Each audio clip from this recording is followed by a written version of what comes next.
dunia dan di surga. Siapa yang berkuasa di dunia? Nggak ada. Sorry ya, di surga. Nggak ada. Kok kemana-mana? Ya, pengantar ini singkat para sahabat. Mantep TV sudah standby. Di like, di subscribe, di share sebanyak mungkin untuk supaya mencegah sahabat-sahabat kita di luar sana Tidak terpengaruh terhadap pemurtadan. Jadi yang antikristus sebetulnya orang Muslim. Karena 4 Injil mengatakan dia disalib, muncul Al-Quran abad ke-7 dan dia dikatakan dia diserupakan. Siapa yang diserupakan? Al-Quran tidak bisa menjawab. Kalau begitu Tuhanmu itu apa? Tuhanmu itu mencari kambing hitam. Kalau misalnya orang itu diserupakan, orang yang tidak bersalah kok diserupakan? Ini aneh ini. Ini di mana ini Tuhannya, Tuhan negeri Mekah? Kok kenapa orang yang tidak tahu menahu kemudian diserupakan? Pasti kan kalau dia bukan Isa Al-Masih, pasti dia, kenapa aku disalibkan? Memangnya aku yang mau mati di kayu salib? Pasti dia berontak lah. Tetapi kenapa dia tidak berontak?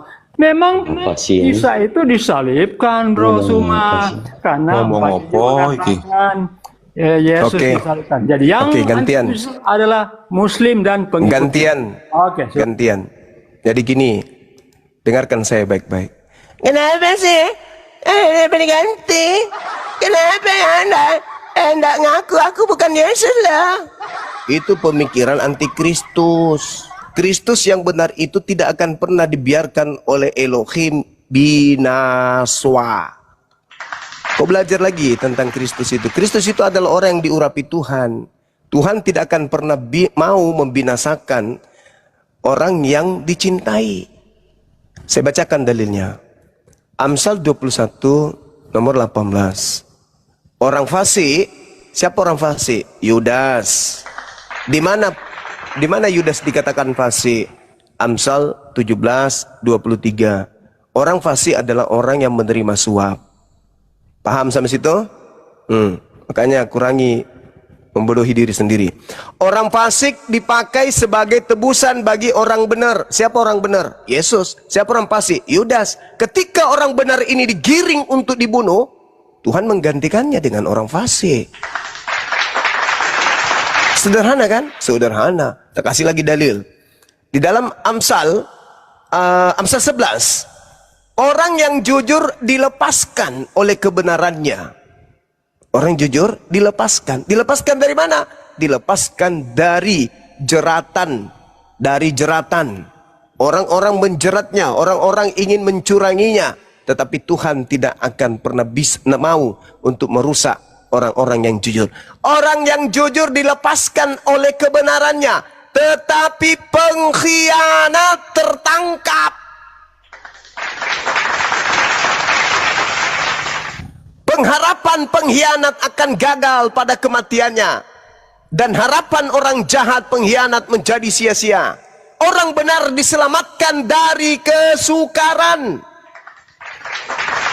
Lalu orang pengkhianat menggantikannya. Kau jangan hanya karena nafsu mau menuhankan setan itu sampai kau paksakan anak orang jadi tumbal untuk kau. Jangan. Mazmur 37, Tuhan mencintai hukum dan Tuhan tidak meninggalkan orang yang dikasihinya sampai selama-lamanya. Mereka orang benar akan terpelihara. Tetapi anak cucu pengkhianat akan dilenyapkan. Oke? Mulut orang yang benar mengucapkan hikmat dan lidahnya mengatakan tentang hukum-hukum. Taurat Elohim ada di dalam hatinya. Langkah-langkahnya tidak goyah. Sedangkan pengkhianat mengintai orang benar untuk berniat membunuhnya. Akan tetapi Tuhan tidak menyerahkan orang benar itu ke dalam tangan pengkhianat. Tuhan tidak membiarkan kemudian dinyatakan terkutuk pada saat diadili. Nantikanlah Tuhan dan tetaplah ikuti jalannya, maka ia akan mengangkat engkau untuk mewarisi negeri, dan engkau akan melihat orang-orang fasik yang dilenyapkan, pengkhianat yang dilenyapkan. Aku melihat orang fasik yang gagah sombong, dan tumbuh mekar seperti poros pohon aras Libanon. Ketika aku lewat, lenyaplah orang fasik itu. Aku mencarinya tetapi aku tidak menemukan si fasik tadi. Perhatikanlah orang yang tulus dan lihatlah pada orang yang jujur, sebab pada orang yang suka damai akan ada masa depan. Tetapi pengkhianat-pengkhianat, pendurhaka-pendurhaka akan dibinasakan bersama-sama, dan masa depan orang fasik pengkhianat akan dilenyapkan. Orang benar diselamatkan oleh Tuhan. Tuhan adalah tempat perlindungan orang benar pada waktu kesesakan. Tuhan menolong orang benar dan meluputkan orang benar. Tuhan meluputkan orang benar dari tangan pengkhianat dan menyelamatkan orang benar, sebab orang benar berlindung kepadanya. Yesus berkata harus tergenapi semua yang tertulis tentang aku di dalam kitab Mazmur. Aku orang benar atau aku fasik? Aku orang benar. Apa yang tertulis tentang orang benar di dalam kitab Mazmur? Aku diselamatkan, yang menggantiku adalah pengkhianat. Terkutuklah orang yang menerima suap untuk menyerahkan orang benar agar dibunuh. Siapa itu yang terkutuk? Menyerahkan orang benar untuk dibunuh. Siapa itu yang menerima suap yang terkutuk? Dialah yang mati di salib, yang disembah oleh Peri. Jadi yang kau sembah itu adalah pengkhianat yang dikutuk oleh Tuhan. Di mana pengkhianat ini kerasukan setan, supaya dia disembah, dia pakai nama Yesus. Jadi iblis masuk ke dalam tubuh sang pengkhianat. Lukas 22 nomor 3. Maka iblis masuk ke dalam tubuh Yudas sang pengkhianat. Yohanes 6 nomor 70. Bukankah aku Yesus yang telah memilih engkau 12 muridku, dan satu di antaramu adalah iblis, yaitu Yudas. Jadi yang ditangkap itu Yudas, yang dikutuk itu Yudas, yang menerima suap itu Yudas, yang fasik itu Yudas, yang terkutuk di atas pohon itu Yudas. Iblis ada di dalam Yudas. Iblis ini mengaku Yesus. Itulah yang kau tuhankan, makanya kepalamu bocor. Pertanyaan saya, wajib Anda jawab. Kalau Anda bukan antikristus, saya mau tanya, adakah Tuhan kemudian menginginkan kematian kepada Kristus untuk menyelamatkan para pelaku dosa? Kalau ada, di mana dalilnya Kristus mati untuk orang jahat? Di mana Tuhan mengatakan bunuhlah Kristus untuk orang jahat? Yang ada, aku Tuhan akan menyelamatkan orang yang benar. Coba tunjukkan data sebaliknya. Aku Tuhan akan membunuh orang benar. Ulangan 23, Keluaran 23 nomor 7 dan 8. Jangan kau membunuh orang yang benar, jangan kau bunuh orang yang tidak bersalah, sebab aku Tuhan tidak akan membenarkan orang yang bersalah. Coba kau carikan saya data kebalikan daripada itu. Bunuhlah orang benar, bunuhlah orang yang tidak bersalah, sebab aku Tuhan akan menyelamatkan Kristen yang pelaku dosa. Ayo, tunjukkan dalilnya. Hantam dalil yang saya bawa dengan data mirror dari yang tadi. Silakan. Oke. Dengan semangatnya Bro Suma mengatakan bahwa Yudaslah yang disalibkan. Sayangnya tidak ada dalil satupun di dalam Al-Quran dan juga di Alkitab. Kamu ngarang bebas. Inilah ya Suma ya. Dia itu ngarang bebas, dengan yakinnya dia mengatakan orang yang disalib itu adalah Yudas. Sehingga orang Kristen katanya menyembah Yudas, setan. Tapi sayang beribu sayang, kamu tidak bisa tunjukkan dalil baik di Al-Quran maupun apa di Alkitab saya bahwa yang disalib itu Yudas. Kamu hanya apa? Menerka-menerka, mengasumsikan bahwa itu adalah Yudas karena Yudas itu pengkhianat. Maka kamu langsung menjat, oh Yudaslah yang disalib. Kalau Anda sebetulnya sudah melanglang buana di dalam dunia perdiskusian, itu kesalahan yang besar bagi Anda. Karena Anda sudah bilang apa? Yudas yang disalibkan. Bahkan Al-Quranmu saja tidak berani mengatakan, para ulama tidak berani mengatakan bahwa yang disalib itu adalah Yudas. Kok kamu berani-beraninya cuma mengatakan bahwa itu Yudas? Ya, oke. Yohanes 10 ayat 17. Bapa mengasihi aku, oleh karena aku memberikan nyawaku untuk menerimanya kembali. Tidak seorang pun mengambilnya daripadaku, melainkan aku memberikannya menurut kehendakku sendiri. Aku berkuasa memberikannya dan berkuasa menerimanya kembali.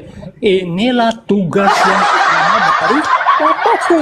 Jadi atas kehendak siapa? Atas kehendak Bapaknya. Kamu selalu menggunakan Yohanes 17 ayat 3. Oh, kamu percaya. Tetapi kenapa kamu abaikan banyak ayat yang mengatakan bahwa Yesus menyerahkan nyawanya? Matius 20 ayat 28. Sama seperti anak manusia datang bukan untuk dilayani, melainkan untuk melayani dan untuk memberikan nyawanya menjadi tebusan bagi banyak orang.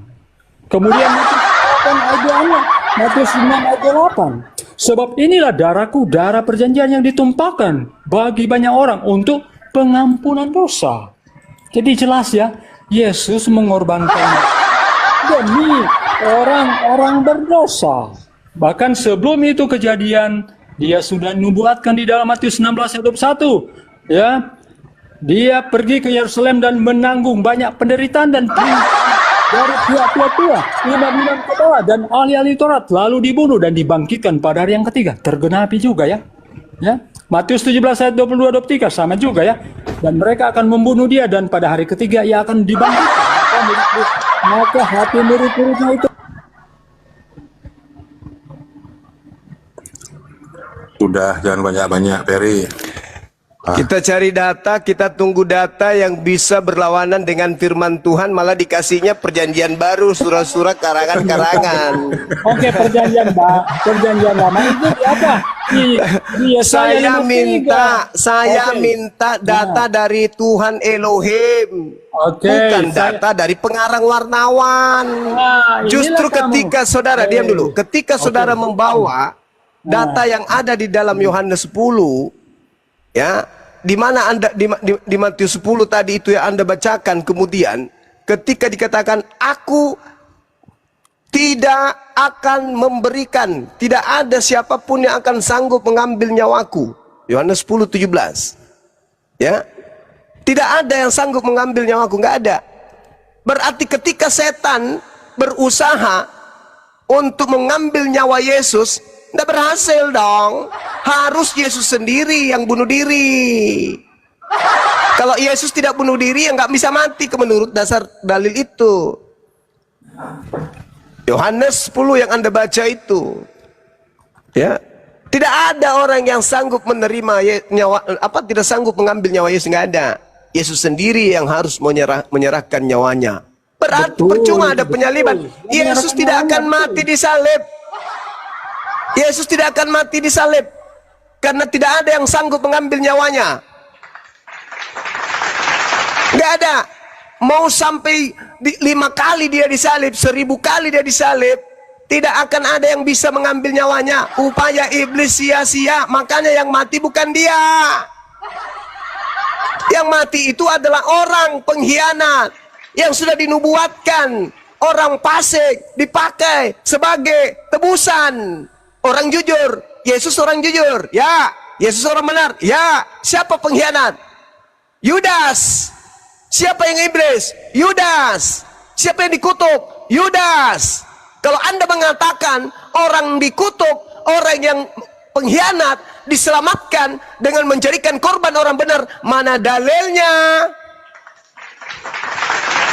Tuhan mengatakan di dalam Keluaran 23 nomor 7, jangan kau bunuh Yesus, sebab aku tidak akan membenarkan Paulus, tidak akan membenarkan Kristen.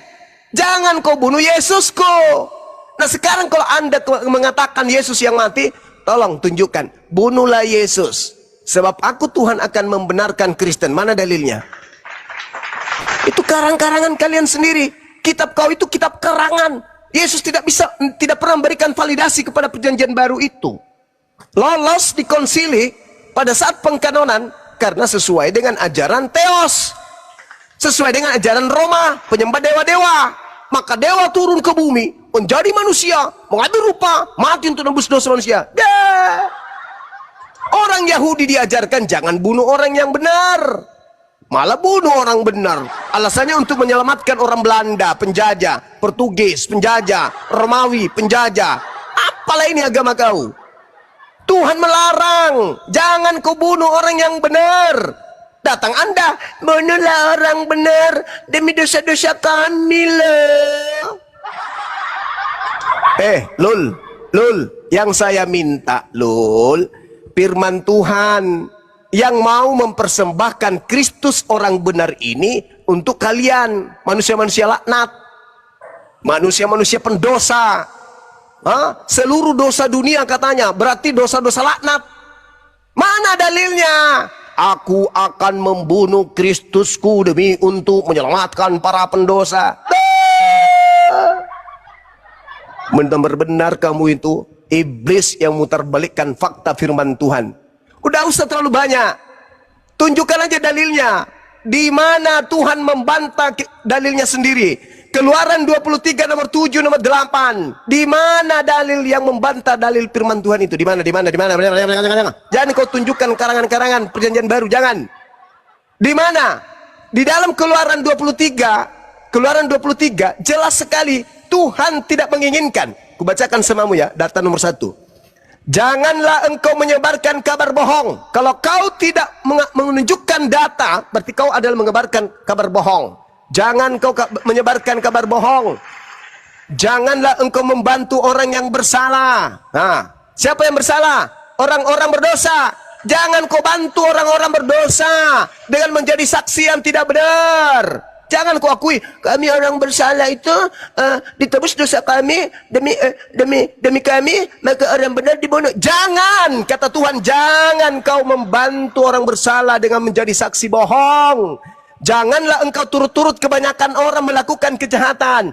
Dan dalam memberikan kesaksian mengenai sesuatu perkara, janganlah engkau turut-turut kebanyakan orang yang membelokkan hukum.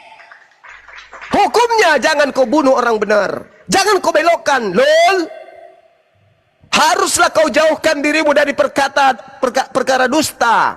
Orang yang tidak bersalah, orang yang benar tidak boleh kau bunuh, sebab aku tidak akan membenarkan orang berdosa. Suap jangan kau terima, sebab suap membuat buta mata orang-orang melihat, dan suap memutarbalikkan perkara orang yang benar. Kau bantah dalil itu dengan firman Tuhan, jangan kau bantah dengan surat-surat kepompong. Kau saya minta tunjukkan dalil yang mana Tuhan sendiri yang membantah dalilnya. Bunuhlah orang yang benar. Nah, kalau agama Kristen itu betul, maka dalil ini harus kau rubah. Atau minimal ada dari kitabmu yang sama seperti ini, tapi berlawanan narasinya. Contoh, haruslah kau dekatkan dirimu kepada perkara dusta. Orang yang tidak bersalah dan orang yang benar boleh kau bunuh. Sebab aku Tuhan akan membenarkan orang yang bersalah. Suap boleh kau terima. Sebab suap membuat melek orang-orang yang melihat dan tidak memutarbalikkan perkara orang-orang yang benar. Mana dalil yang sepadan dengan itu? Kalau tidak ada, gulung tikar. Ngapain kau perbodoh diri? Ini firman Tuhan. Jangan kau rubah-rubah.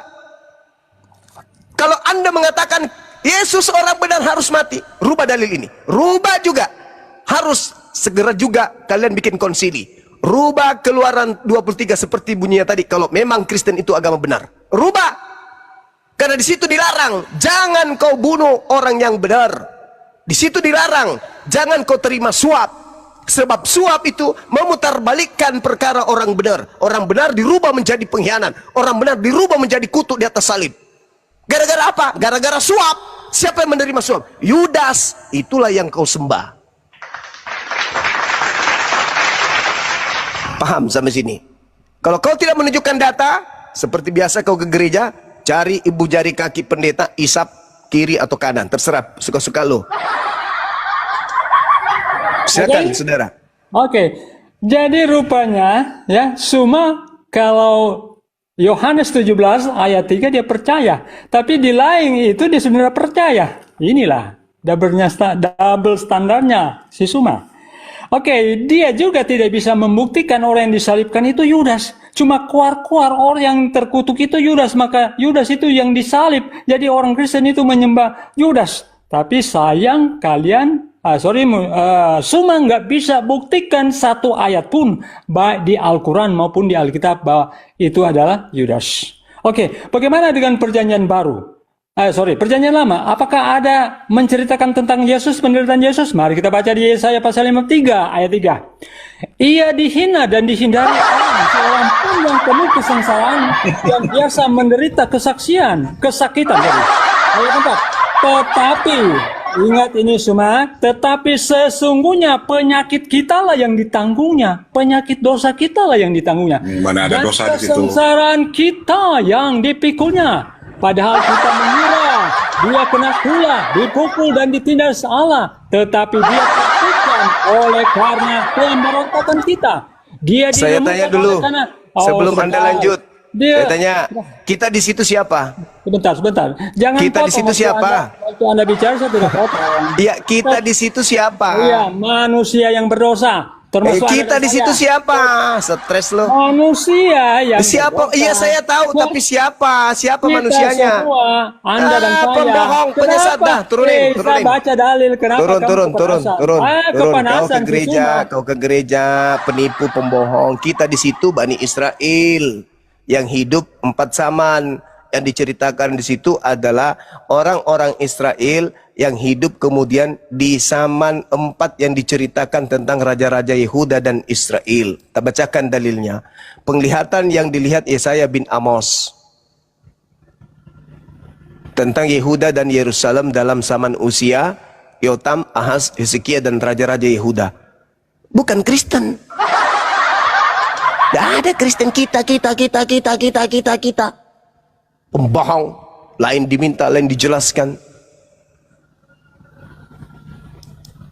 Kalau Anda berbicara di dalam Yesaya 53, apa yang dikatakan di situ Yesaya 53 lul?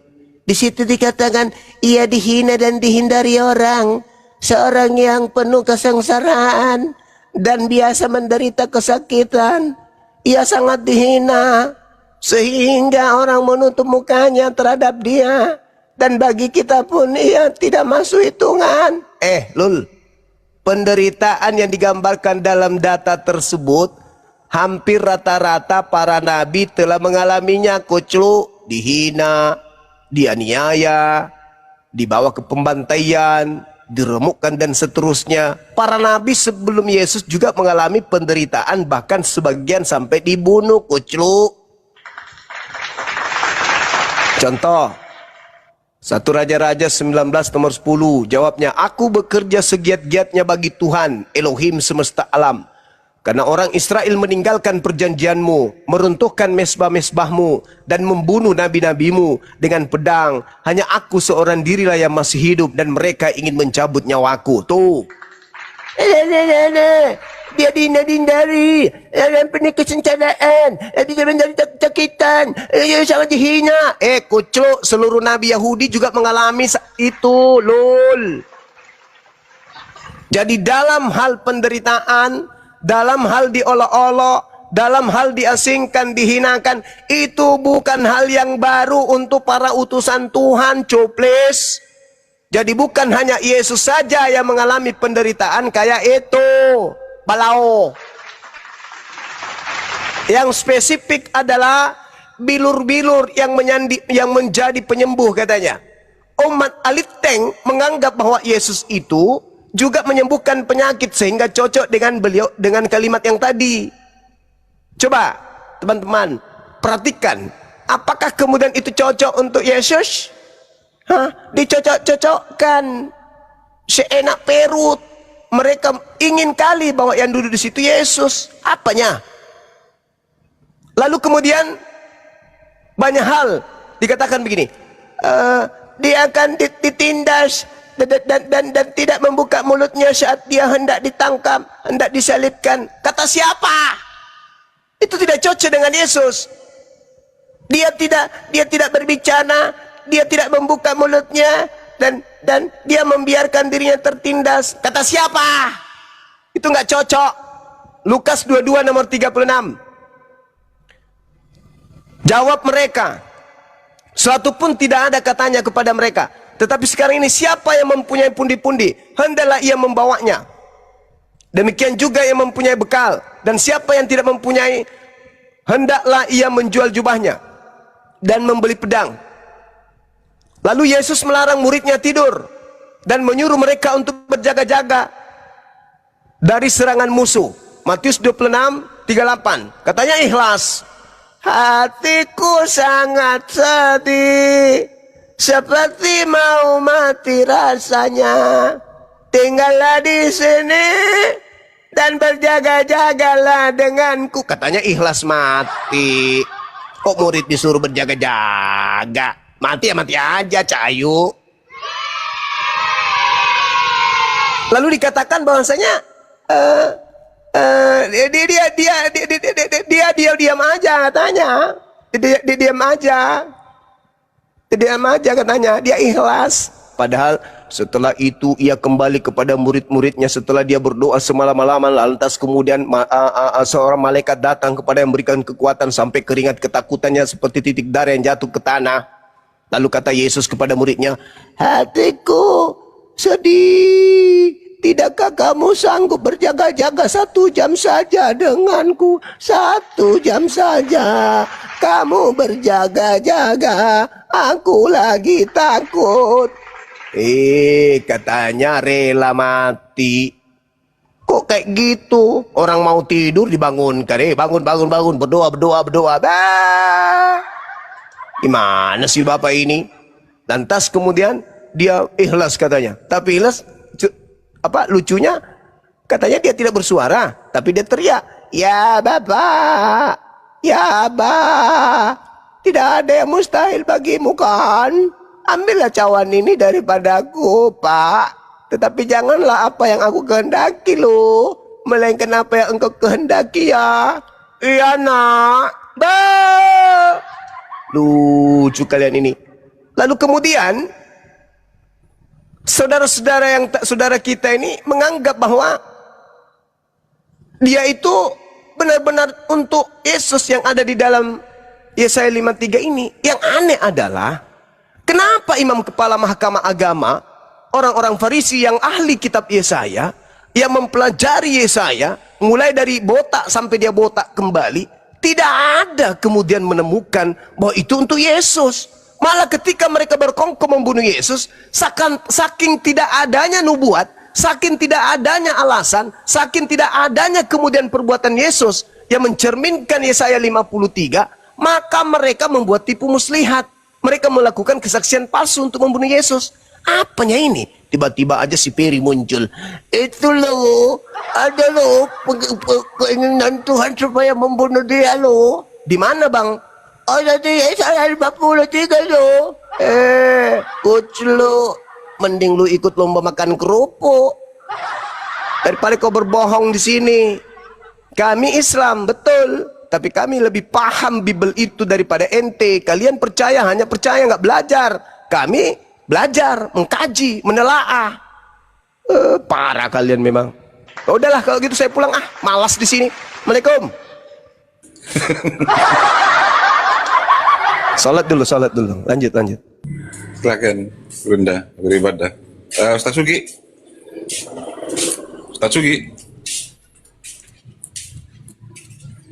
Saya sapa dulu ya, Mumbada. Selamat sore, Mumbada,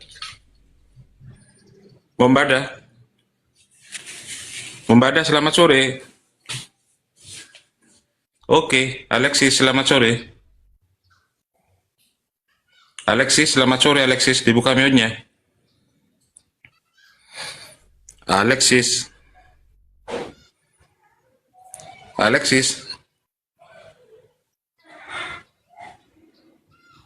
Waduh, kok nggak ada yang mau naik ini. Kalau nggak bersuara saya turunkan teman-teman ya.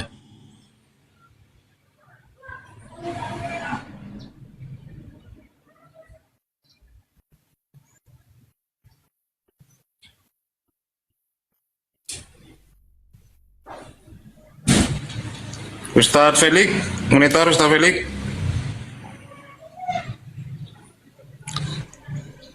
Ustadz Felix. Kami itu monitor. Yes, Ustadz Arif.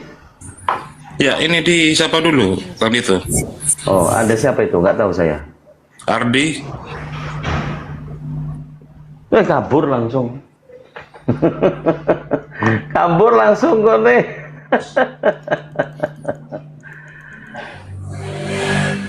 Tapi emang ya itulah yang kita dengarkan bersama.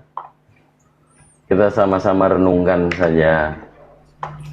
Kalau kemudian itu yang kita dengar adalah suatu fakta kebenaran, ya ngapain lagi?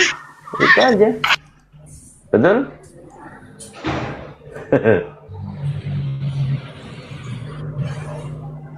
Yuk, naik kemana? Aku lagi buat master plan. Jadi ini AC sendiri, kitchen sendiri, furniture sendiri. Ustaz Felix, lanjut.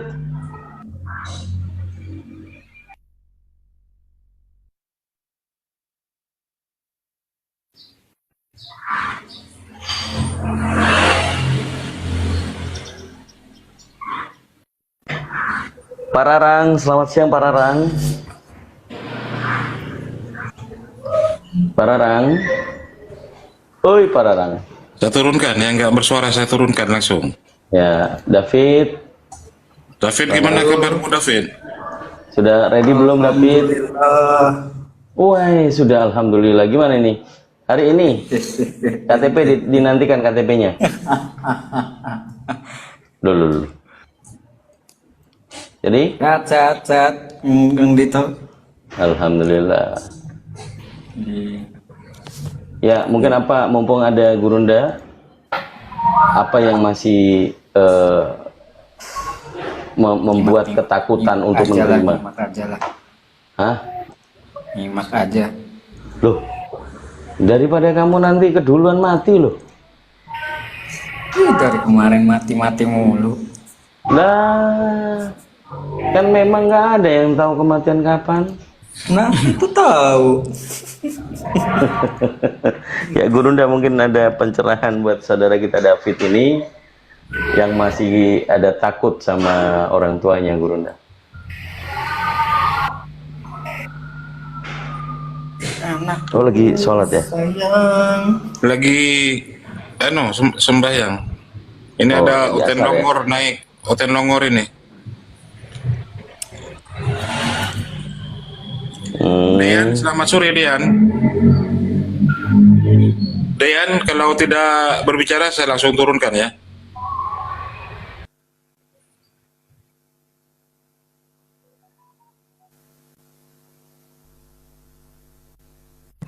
Petro.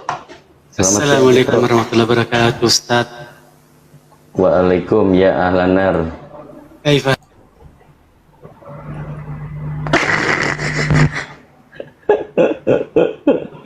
Itulah penyamar yang sejati itu.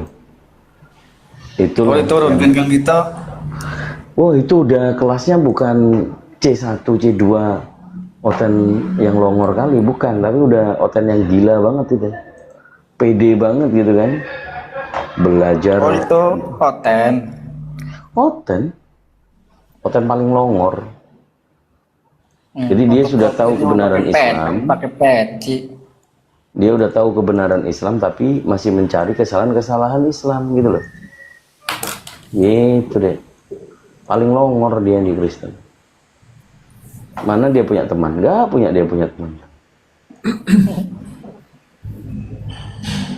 Ya silakan, apa yang mau ditanya? Tanya apa David? David? Halo. Mau nanya apa? Nanti aja lah, belum ada pertanyaan. Nah terus mamamu gimana kabarnya? Sehat. Ya, udah. Siapa ini? Ivon. Ya, Ya, selamat sore. sore Ya, dari mana? dari Jakarta. Oke. Islam atau Kristen? Ateis. Waduh, di Jakarta kok ateis. Itu kenapa tiba-tiba berat, jadi saudara, ateis? berat. Gini, kalau Kenapa? kalian umat Islam selalu memperdebatkan ketuhanan Yesus. Aku mau Enggak sih. tanya, Enggak juga. bagaimana dengan ketuhanan orang Yahudi Enggak maupun juga. Islam? Jangan nuduh dong. Gini, Hah? bukankah Tuhan kalian juga merampas? Kalau memang Tuhan orang Yahudi itu adalah Maha Pencipta, dia nggak perlu merampas. Apa? Ini ngomongin apa Anda? Curhat. Gini, ya, Apa itu? umat Islam selalu berkata Yesus adalah Tuhan palsu. Ya, Waduh. tapi aku mau tanya, apakah Tuhan umat Islam itu asli? Secara Tuhan umat Islam maupun Yahudi itu dinafkain dari ganimah. Loh, kok Tuhan dinafkahi ini macam mana sih Anda ini? Ganimah Itu literasi 1/5 dari mana? daripada hasil rampasan perang itu untuk Entar dulu, Tuhan. Mbak. Tuhan meminta bagian dari ganimah. Apa ini? Berarti Tuhan tidak menciptakan. Apa ini? Ini Bahkan apa dalam ini? Al-Fatihah Tuhan kok dinafkahi? Emangnya Yesus yang ditetein? Tuhan yang dinafkahi itu baca hanya dalam Al-Anfal 1. ditetein. Baca Apa Tuhan dalam dinafkahi di Al-Anfal situ? 1. Tuhan sebagian yang dari rampasan perang yang dikasih cewek itu seperlimanya hanya itu Kristen. untuk Allah. Apa ini? Berarti Tuhan dinafkahi dinafkahi dari di situ. hasil rampasan perang.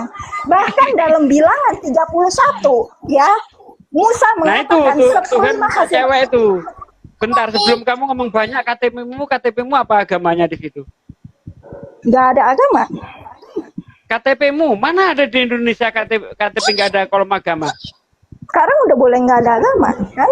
Udah boleh Oh, kata aliran siapa? kepercayaan, kan? Bohong Tidak ini, boleh bohong. aliran kepercayaan. Bohong. Iya, Dan Maaf sekarang kalau saya bohong tanya, tempatnya nggak di apabila sini. Tuhannya umat Islam Udah, atau Yahudi turun. Udah. adalah Indonesia itu nggak mengakui ateis karena ateis itu sama dengan PKI, nggak boleh di Indonesia. Nggak ada bedanya PKI sama ateis itu, sama-sama dilarang karena Indonesia itu negara yang berdasarkan ketuhanan. Ateis nggak boleh, ya. Ini Tuhan dinafkahi apa? Ngawur aja.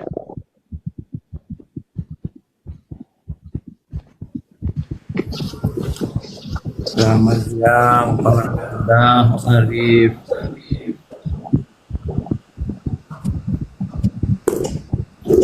Iya, siang Paman. Dengar suara saya. Tadi Ya, sudah masuk kedengaran. diturunin tadi diturunin Pak Hos. Oh, tadi diturunin apa ke Bental? Ke Bental kali, Pak Kapo. Apa? Turunin. Bapak Bang Arif lagi bicara kali. Oh. Sedikit aja, Kenapa? kita kan cuma berdiskusi aja siapa yang tanyakan. Oh, enggak, kalau boleh tahu tadi kenapa diturunin? Cuma tadi bicara banyak kan, tadi banyak. Ini apa Pak? Tadi kan ini kan apa ya, oten anti Kristus ya. Coba saya mau tanggapi sedikit itu ya. Kristus kan itu Al-Masih ya. Jadi yang anti Kristus itu ada di Tuhan ya Bang, dilaknat itu Bang, mengakui Allah Tuhan. Suaranya dibenerin dulu Pak Le.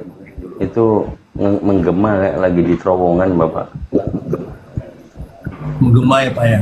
Aduh. Iya, Menggema ya Pak di Bang Candito. iya, silakan. Masih menggema nggak Bang? Udah aman. Oke. Iya ini tadi saya turunin, nggak apa-apa saya naik sebentar aja karena ini kan sesuai dengan tema. Terus saya cuma mau tambah kan itu yang anti Kristus di situ juga ada di Quran. Oh, Yang ya, mengakui surah apa? ya Kristus adalah anak Allah, dilaknat. Ya, di Quran surat 9 ayat 30. Enggak. Surah apa? Surat 9 At-Taubah Surah ayat 30. Taubah. Ayat 30. Ya. Emang ada? Ya. Emang Ada, ada Bang. tulisan Kristus? Ada, Bang. Bukan Kristus. Iya, ada, Bang. Yang mengakui Al-Masih putra Allah itu dilaknat Allah. Enggak. Coba Bang baca ya. Coba baca yang Coba itu baca aja. Loh, kan itu kan Coba deh, Pak. tuduhan nih. Kan tuduhan dari Pak KP nih. Itu kan tuduhan. Kapok biasanya bahwa di dalam Quran sendiri terdapat antikristus, Bang. Enggak ada. Surah berapa, Bang? Surah berapa? Surah 9 ayat 30. Enggak ada. Baca ya, Bang. Enggak ada. Mana ada di Al-Qur'an itu dikatakan anti. Orang-orang Yahudi berkata, Uzair putra Allah, dan orang-orang Nasrani berkata, Al-Masih itu putra Allah. Betul ya, Bang?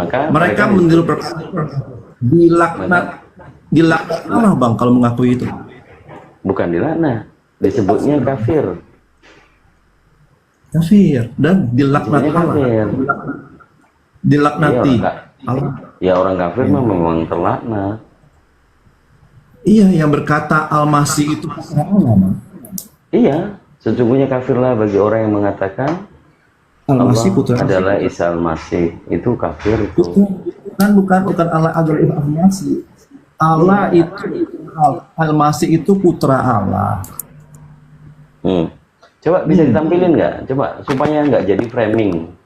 Jadi Orang-orang yang berkata Uzair putra Allah dan orang-orang Nasrani berkata Al-Masih putra Allah. Itulah ucapan menurut mereka. Jadi menurut David, Uzair itu siapa? Ezra itu kan? Bukan Ezra. Ezra, bukan. Uzair. Bisa, Bang, kalau di dalam itu siapa? Itu siapa? Menurut David membaca terjemahan itu apa poinnya?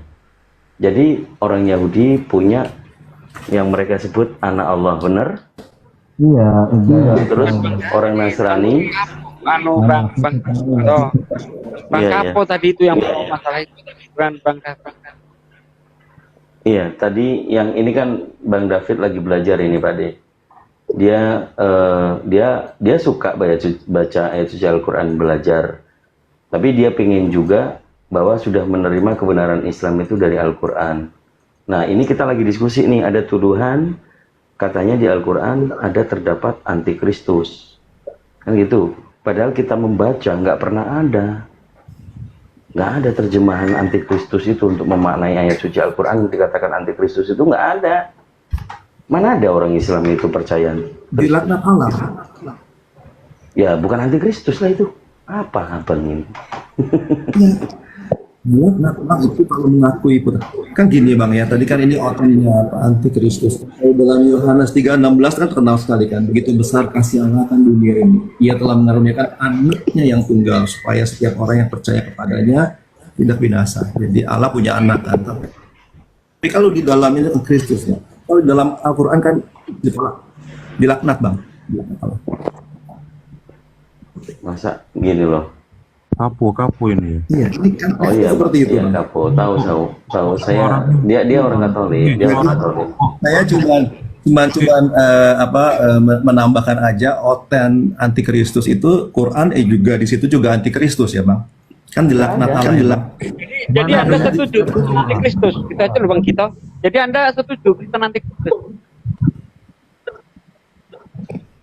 Baik berdasarkan Quran atau berdasarkan kitabmu sendiri? Bang Kapo? Ya. Selamat siang. Ya berarti ya masa bentar. Berarti Anda setuju Kristen antikristus baik berdasarkan Quran ataupun berdasarkan Bible?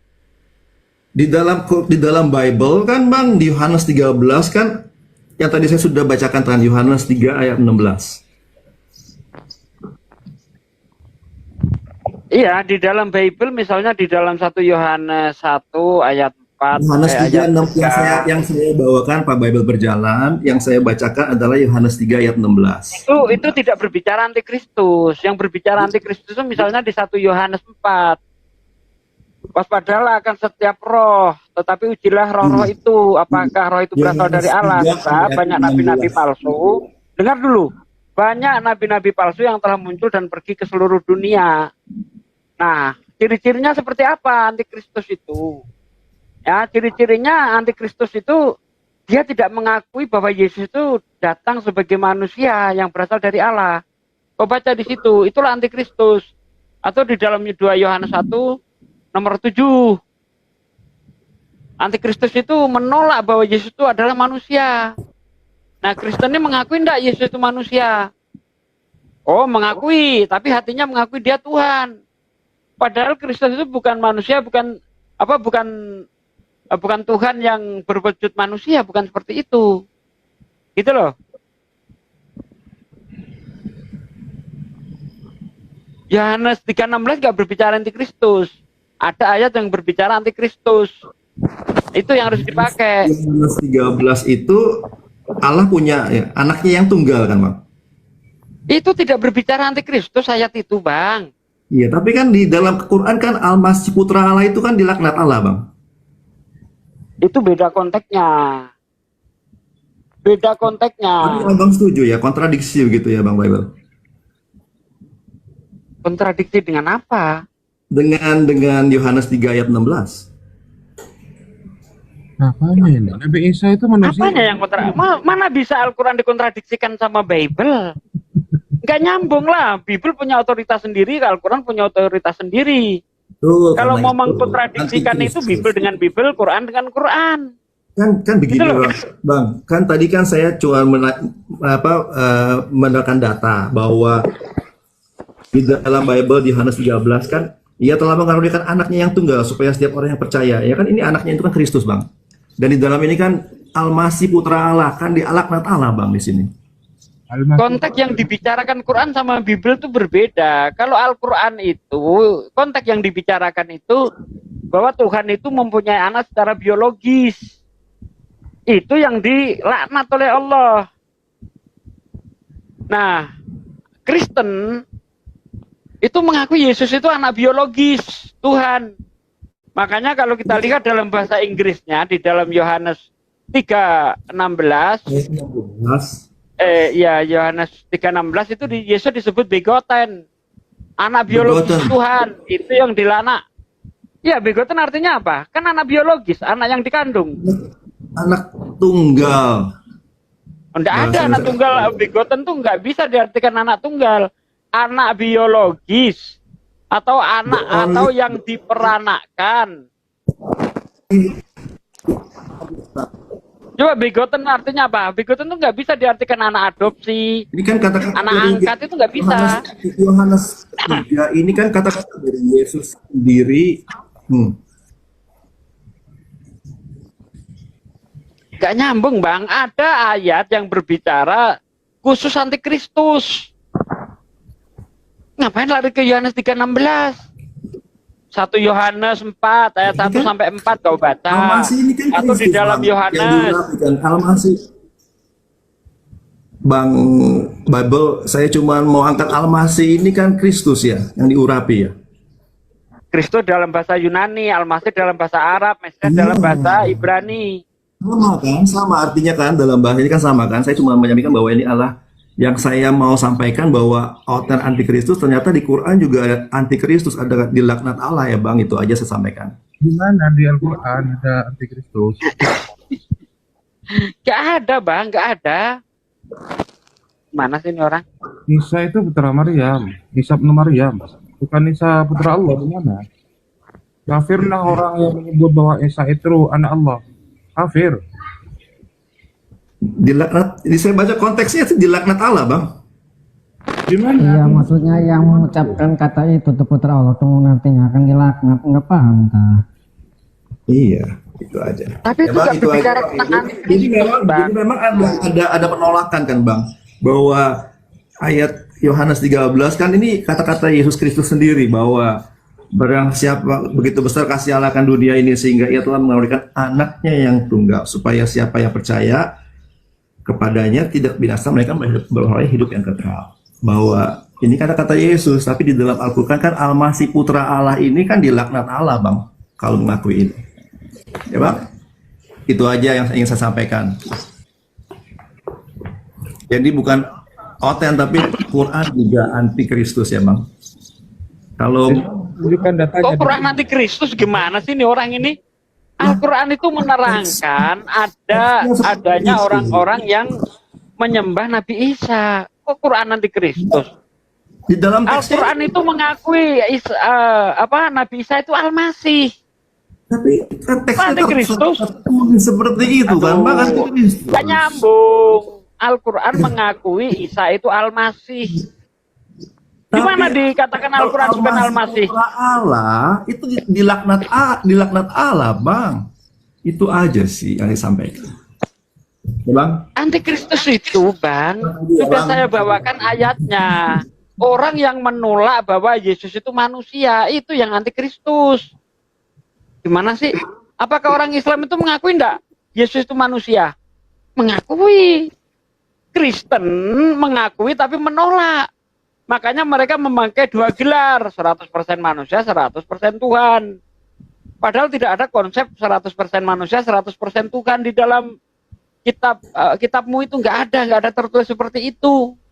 Bahkan kalau kita lihat misalnya dalam kitab Bilangan 23 ayat 19, Tuhan bukan manusia, bukan anak manusia.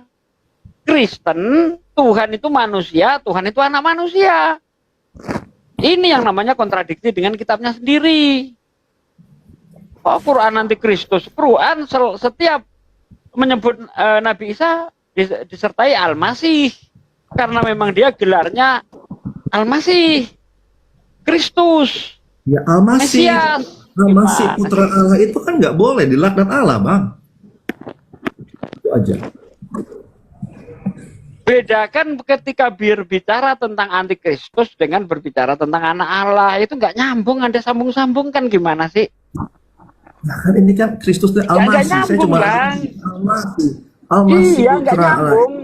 Di mana dikatakan kan antikristus itu? Gini-gini aja deh. Di dalam Bibelmu di mana dikatakan antikristus itu artinya mengakui anak Allah itu di mana? Jangan pakai ngarang-ngarang dalil. Di Bibel jelas antikristus itu orang yang Saya menjawab. Iya. Saya menjawab. Jawab apa, masa? Dan semua tersesat. Oh, tersesat. Coba antikristus, ayat antikristus gimana, Gumasa? Ada di Bible itu. Jangan pakai ayat yang nggak ada hubungannya dengan antikristus. Ya. Bang Arif, Gurunda semua, maaf nih saya lagi ada tamu ya, nanti saya lanjut ya. Ya, silakan. Sorry, maaf ya ada tamu ya, makasih. Di kantor. Ya. Artinya anak Allah. Makasih. Kristus artinya anak Allah. Bang Kapo, sebentar Bang Kapo. Waduh, Bang Kapo. Muslim atau Muhammad anti Kristus, anti anak Allah.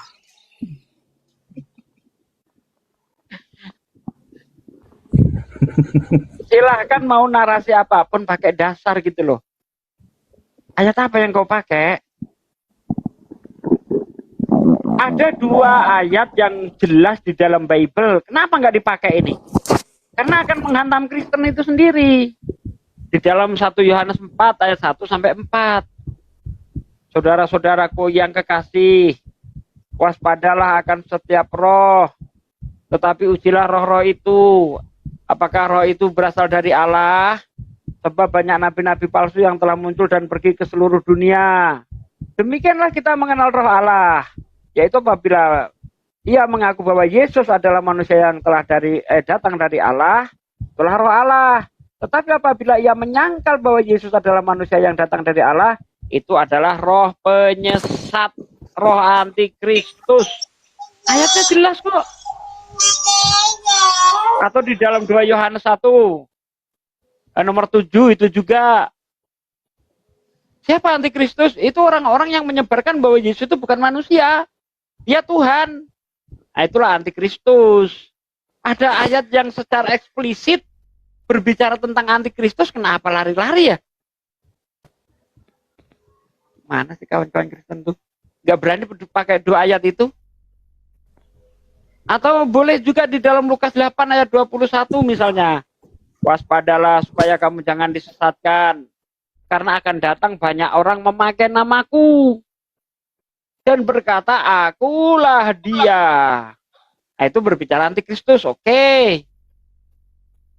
Jadi nanti ada penyesat-penyesat yang memakai nama Yesus untuk melakukan segala hal dan berkata Yesus itu Tuhan. Itulah antikristus itu. Kok lari-lari kemana-mana? Yesus sampai sekarang Yesus seorang manusia. Manusia apa Tuhan? Tapi karena dia berkedudukan sebagai pejabat surga, maka dia seorang yang sangat-sangat kuasa. Pusing aku, kau bikin pusing aku masa.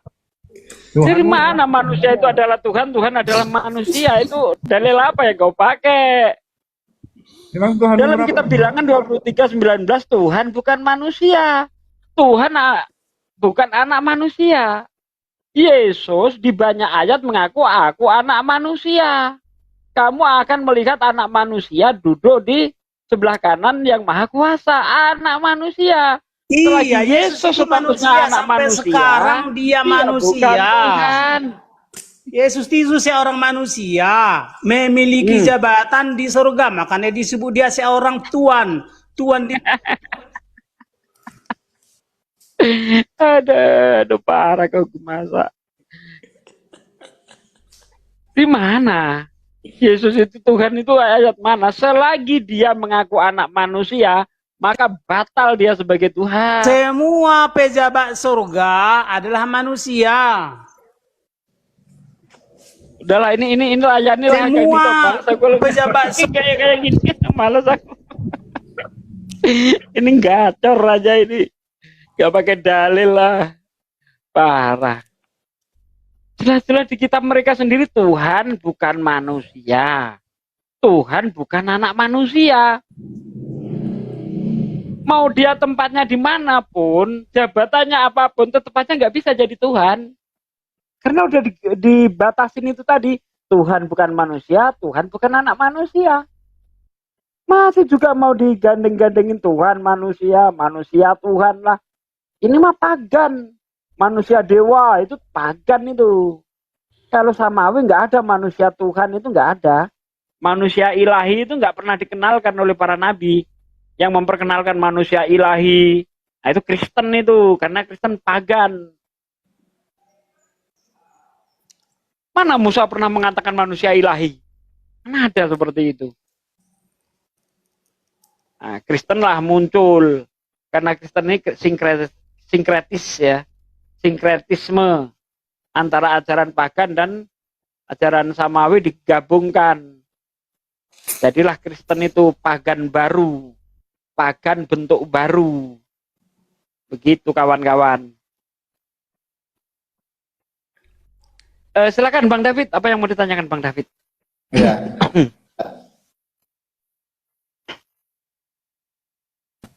Kalau apa sih? Kalau sekarang kan Nabi Isa diangkat ya, diangkat di langit. Apakah Nabi Isa itu melihat kita ini lagi diskusi gitu, aktivitas di dunia itu melihat tidak gitu. Enggak lah. Memang Nabi Isa maha kuasa, enggak. Maha melihat, enggak lah Bang. Yang bisa melihat segala aktivitas yang ada di bumi ini ya Tuhan, Allah SWT. Dan kan Nabi Isa, malaikat aja nggak melihat keseluruhan, enggak. Yang kalau malaikat yang mencatat itu.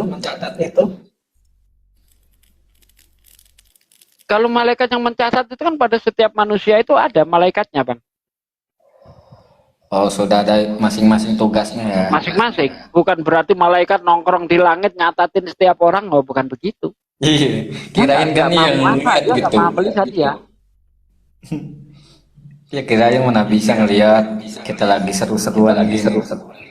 Oh, enggak lah. yang melihat itu hanya Allah saja. Karena apa saya katakan tidak? Karena dia terbatas. Dia tidak maha melihat. Dia melihat masih dengan mata. Kalau masih melihat dengan mata, ketika dia ingin melihat ke belakang, dia harus noleh. Ya kan, harus menengok ke belakang. Ingin melihat sebelah kiri, dia harus noleh ke kiri. Berpaling ke kiri. Nengok ke atas, dia harus mendongak. Menengok ke bawah, dia harus menunduk. Kok Tidak bisa. itu Bang, kalau misalnya Nabi Isa itu turun kedua kalinya itu turun sendiri apa ada yang ngedampingin? Nah, bisa turun nanti didampingi oleh para malaikat. Oh, nggak sendiri ya? Oh, enggak. Datang dia didampingi oleh para malaikat. Itu baik berdasarkan hadis, ada juga ya, dia nanti turun di gerbang Daud. Nah, itu turun didampingi malaikat. Di Bible pun begitu, dia datang di atas awan-awan didampingi malaikat. Iya, naungan. Ya.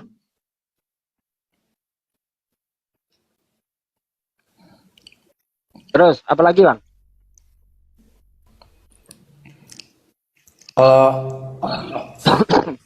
Apa sih? Ya kan tidak mengapa sih tidak membawa pelajaran baru ya kan? Oh, Nabi Isa datang nanti. Ya tidak apa sih bawa ajaran baru kan? Tidak, kedatangan Nabi Isa hanya mengklarifikasi aja nanti. Nggak ada perang itu pas Nabi Isa itu. Ada, Bang, nanti dia akan perang melawan Dajjal dia.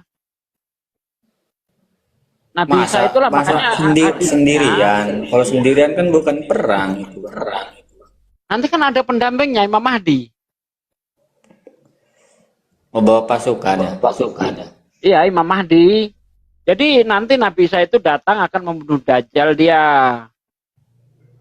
Membunuh Dajjal, menghapus pajak, mematahkan salib, membunuh babi. Dia akan menjadi hakim yang adil. Nabi Isa akan datang sebagai hakim dia. Kristen yang menjadi tersangkanya. Hanya Kristen yang menjadi tersangka. Dia tidak mengadili seluruh manusia, enggak. Kedatangan dia hanya mengklarifikasi saja. Makanya kalau Anda baca di dalam Matius 7 ayat 22-23 itu jelas sekali. Pada hari terakhir nanti, ini kata Yesus, banyak orang berseru kepadaku, Tuhan, Tuhan. Bukankah aku bernubuat demi namamu, mengusir setan demi namamu, dan mengadakan mukjizat demi namamu pula. Pada hari ini aku akan berterus terang kepada mereka. Aku tidak mengenalmu, nyah kau dari hadapanku, hai para pembuat kejahatan. Nah, Bang David saya tanya, siapa yang diusir di situ, Bang?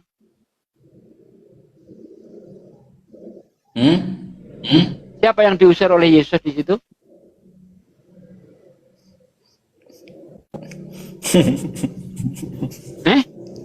Siapa, Bang? Banyak orang yang memakai namaku dan ya kan?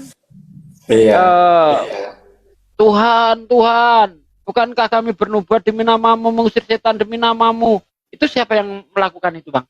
Menyebut Yesus Tuhan, melakukan penyembuhan pakai nama Yesus. Itu siapa itu? Ya orang Kristen. Orang Kristen. Kenapa bukan orang Islam?